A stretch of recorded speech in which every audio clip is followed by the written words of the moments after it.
friends, I'm Roy, Cowboy Roy's world famous Texas Pit Barbecue in Esteline, Texas.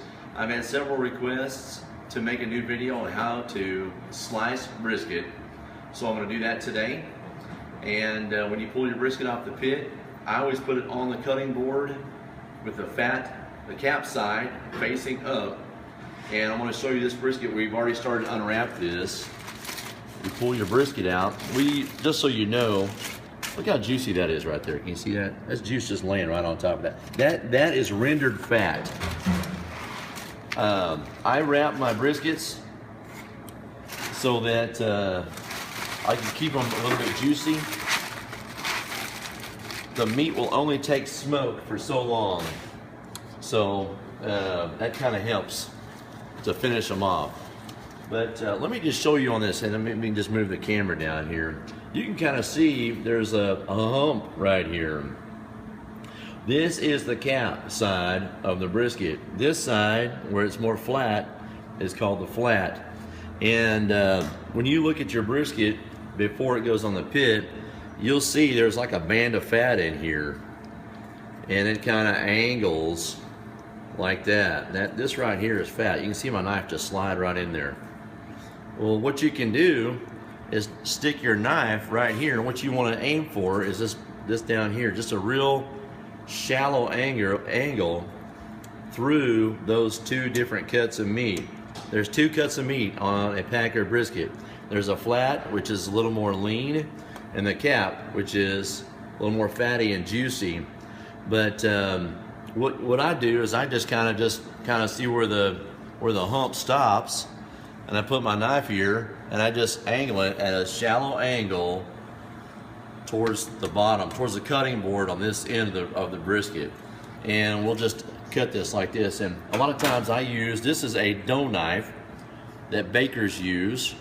It's real handy for moving food around without having to handle it too much or put your hands on it.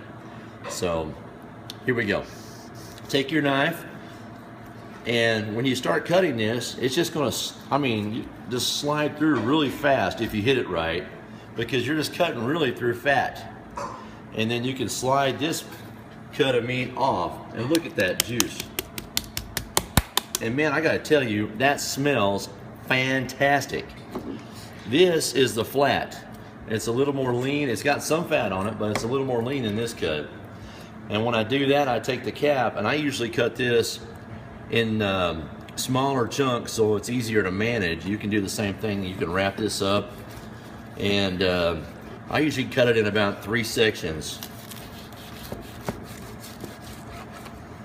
And then I cut these 2 larger sections in half again. And you can see on this meat, the grain is a lot more loose. And it's just, look at the cap on that, man, that is awesome. And it's a little more fatty. It's a lot looser grain. And I'll show you here in a second, the flat's got a lot tighter grain, there's less fat on it. And then I'll get a pan, and I'll put these pieces of meat in the pan, and we'll keep them hot.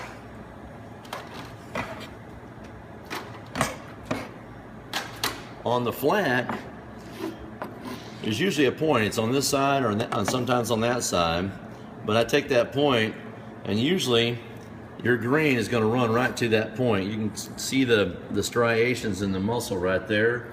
All the main part of the meat runs in this direction, and I just cut this in half, and then I cut the 2 halves in half.